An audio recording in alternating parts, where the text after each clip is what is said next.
Assalamualaikum warahmatullahi wabarakatuh.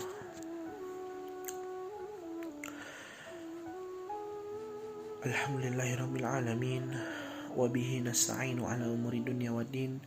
Sayyidina Maulana Muhammadin wa ala alihi wa sahbihi ajma'in, amma ba'du. Hadirin sekalian, saudara-saudaraku yang dirahmati oleh Allah Subhanahu wa taala. Alhamdulillah, pada pagi hari yang cerah dan penuh barokah serta rahmat dari Allah Subhanahu wa taala ini, kita masih diberikan kenikmatan, kesehatan serta kesempatan oleh Allah Subhanahu wa taala sehingga kita bisa mengikuti sholat subuh berjamaah dan juga mengawali rutinitas kita, yakni pengajian ba'da subuh pada pagi hari ini yang insya Allah diberikan barokah oleh Allah Subhanahu wa taala. Tak lupa salawat serta salam senantiasa kita haturkan kepada junjungan kita Nabi besar Muhammad sallallahu alaihi wasallam, yang mana berkat beliaulah yang telah membimbing kita dari zaman kegelapan menuju zaman yang terang benderang, yakni ad-dinul Islam wal iman.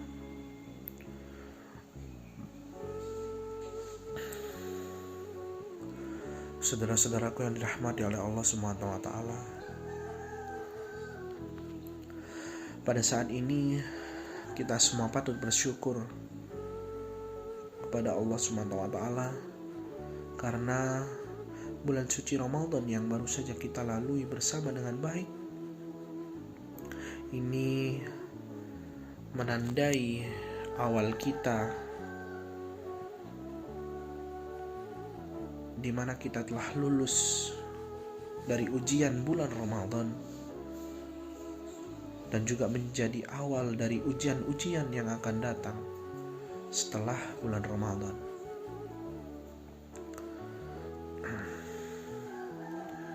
Di mana dengan kita berhasil menjalankan dan berhasil melakukan ibadah dengan baik di bulan suci Ramadan, entah itu puasa, sholat, zakat, dan amalia-amalia yang lain,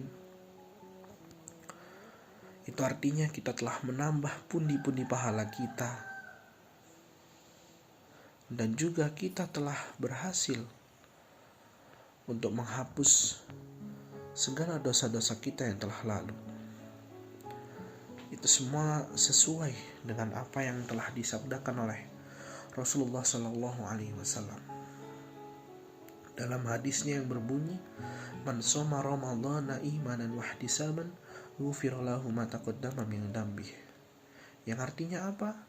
Barang siapa berpuasa di bulan Ramadan karena beriman dan mengharapkan pahala, maka akan diampuni segala dosa-dosanya yang telah lalu.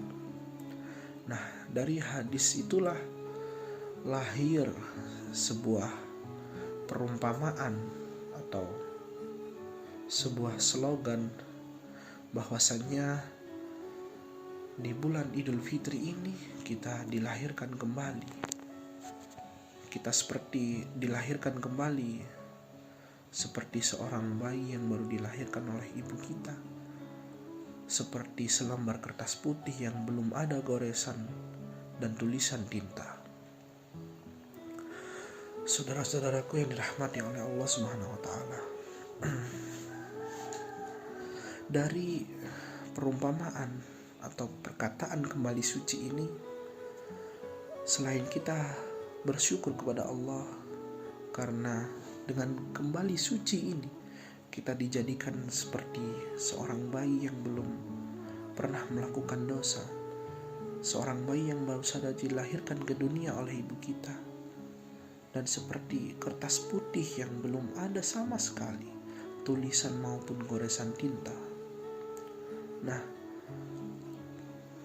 selain bersyukur kepada Allah, saya ingin berpesan pada saudara-saudara sekalian umumnya dan pada diri saya sendiri pada khususnya. Karena apa? Karena dengan kembali suci ini bukan berarti kita bisa melakukan dosa lagi. Iya, terus kita kembali suci lagi, terus berbuat dosa lagi, kembali suci lagi. Bukan seperti itu. Akan tetapi apa? Dengan kembali suci ini, dengan berakhirnya bulan Ramadan ini, dengan kita ditinggalkannya bulan Ramadan ini menjadi titik awal kita untuk mengukur iman dan ketakwaan kita kepada Allah Subhanahu wa taala. Karena itulah saya ingin berpesan pada semua sekalian bahwasanya apa? Bahwasanya dengan Idul Fitri ini ada 2 pesan yang bisa kita peroleh. Nah, 2 pesan ini saya harapkan bisa tetap dipegang, bisa tetap diingat dan diamalkan. Nah, pesan apa? Pesan yang pertama adalah kita hendaknya meneruskan kebaikan dan ketakwaan, juga amaliyah-amaliyah yang sudah kita lakukan dan kita capai selama bulan Ramadan. Nah, maksudnya apa? Maksudnya adalah istiqomah tetap dan berusaha untuk menjaga apa ibadah dan amaliyah yang kita semua lakukan selama di bulan Ramadan. Entah itu sholat berjamaah, entah itu sholat sunnah, entah itu puasa, entah itu sodako, atau amaliyah-amaliyah lain. Semoga kita bisa senantiasa berusaha dan lebih-lebih lagi kita bisa meningkatkannya. Karena apa? Jika kita bisa melanjutkan amaliyah-amaliyah sunnah di bulan Ramadan, seperti melakukan ibadah sholat berjamaah, melakukan segala kegiatan sunnah, entah itu sholat sunnah, puasa, dan amaliyah-amaliyah yang lainnya, kita juga harus bisa untuk menahan lisan dan anggota kita untuk tidak melakukan sesuatu yang diharamkan oleh Allah Subhanahu wa taala dalam bentuk apapun.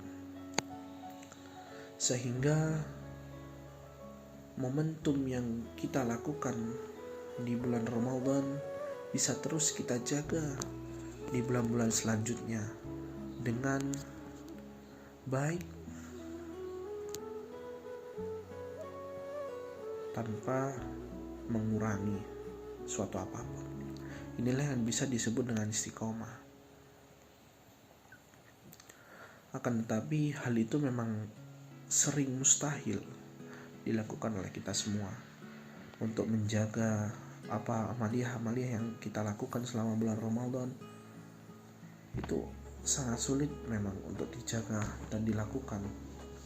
Karena apa? Karena bulan Ramadan ini berbeda dengan bulan-bulan yang lainnya. Di mana pada bulan Ramadan ini Allah Subhanahu wa taala memberikan kita kekuatan, memberikan kita semangat, memberikan kita motivasi yang lain untuk melakukan segala bentuk ibadah dan amaliyah kepadanya. Tetapi jika kita telah melewati bulan Ramadan, semua kemampuan, semua semangat, semua motivasi itu dikurangi dan dikembalikan lagi oleh Allah Subhanahu wa taala menjadi sesuai dan sama seperti standar kita pada apa yang kita lakukan sehari-hari biasanya. Nah, karena itulah saya berpesan kepada saudara-saudara sekalian dan khususnya pada diri saya sendiri untuk apa? Untuk senantiasa menjaga, untuk senantiasa melestarikan segala bentuk ibadah dan keimanan kita kepada Allah Subhanahu wa taala yang sudah kita lakukan di bulan Ramadan kemarin. Sehingga pada bulan-bulan selanjutnya kita bisa tetap istiqomah dalam menjalankannya. Nah, itulah yang tadi saya maksud dengan bahwasanya bulan Ramadan ini memang adalah ujian. Tapi itu adalah ujian awal dari segala ujian-ujian yang akan datang selanjutnya. Nah, karena itu semoga kita semua bisa tetap menjaga, melestarikan, dan diberikan kekuatan, kesabaran, dan semangat oleh Allah Subhanahu wa Ta'ala agar kita bisa tetap istiqomah dalam menjalankan segala perintahnya dan dijauhkan dari segala larangannya. Nah, pesan yang kedua yang ingin saya sampaikan adalah agar kita semua menjaga diri kita, agar kita semua berhati-hati. Agar apa? Agar kita tidak mengalami kebangkrutan. Nah, kebangkrutan amal ibadah yang telah kita raih, baik itu sebelum bulan Ramadan maupun selama bulan Ramadan. Dengan apa? Dengan cara tidak menzalimi orang lain. Gitu. Karena sesuai dengan yang disabdakan oleh Rasulullah SAW, beliau pernah bertanya kepada sahabat-sahabatnya, tahukah kalian siapakah orang yang mengalami kebangkrutan amal? Nah, Rasulullah bertanya kepada para sahabat. Kemudian mereka menjawab, para sahabat, orang-orang yang bangkrut menurut pendapat kami ialah mereka yang tidak mempunyai uang dan tidak mempunyai harta benda. Lalu Rasulullah menjawab lagi, bahwasanya sesungguhnya orang yang bangkrut dari umatku ialah mereka yang pada hari kiamat membawa amal kebaikan dari sholat, puasa, zakat, dan amal yang lainnya, akan tetapi mereka dahulu pernah mencaci maki orang lain, menuduh orang lain, memakan harta orang lain, menumpahkan darah orang lain, dan memukul orang lain. Maka kepada orang yang mereka salahi itu diberikan pahala amal baik mereka, dan kepada orang yang lain lagi diberikan pula amal baik mereka. Nah, apabila amal baik mereka telah habis sebelum utangnya lunas, maka diambillah kesalahan orang-orang yang disalahi itu dan berikan kepada mereka yang telah berbuat salah itu. Nah, sesudah itu mereka yang suka mencaci maki, menuduh, memakan harta orang lain, menumpahkan darah orang lain, dan memukul orang lain itu akan dilemparkan kepada Allah, kepada neraka Allah Subhanahu wa Ta'ala. Naudzubillahi min dzalik. Semoga kita dijauhkan dari segala apa yang disampaikan oleh Rasulullah itu tadi. Nah, dari hadis itu tadi bisa kita simpulkan, bisa kita ambil pesan bahwasanya hendaknya kita menyadarkan diri kita betapa pentingnya menghindari perbuatan zalim atau menzalimi sesama manusia maupun sesama makhluk Allah Subhanahu wa Ta'ala. Tidak hanya berupa manusia, entah itu tumbuh-tumbuhan ataupun hewan-hewan yang ada di sekitar kita. Karena dengan kezaliman-kezaliman seperti itu yang dapat membuat kita bangkrut secara agama. Bukan bangkrut secara dunia, akan tapi bangkrut secara agama,